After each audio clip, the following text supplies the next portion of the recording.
Okay guys, in today's video I will show you how you can record VR footage on Meta Quest 2. It is fairly easy, so don't worry, it will be fairly easy for you to do as well. So you just watch the video and you'll see how easy is that.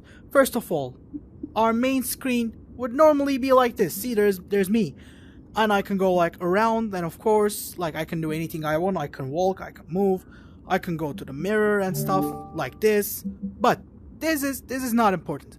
The important part is here, with not the avatars, of course. I will go back to my first spot right here and see that I have this tab here. This is important. We're gonna use this. There's a camera button right here. In this camera button, as you can see right now, I'm recording, but it would normally be gray like this. Take photo here. So when it's gray, you can click on it to record, and it starts a recording on your VR set, which is good enough.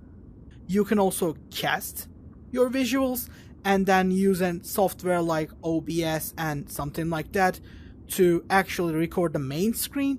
But why would you want to make up with that?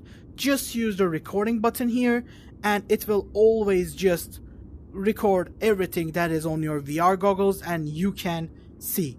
It doesn't record on third person, but it requires, like, recording on third person requires some intense software and intense hardware. So this is the best way to show your friends how much fun you have on your VR headsets. So I hope you guys enjoyed the video, and if this video helped you, you can always like, subscribe, and show your graduation down in the comments section. But in any other case, tell us down in the comments what was your problem, and of course for any other thing, have a great day, goodbye, I'll see you in the next video.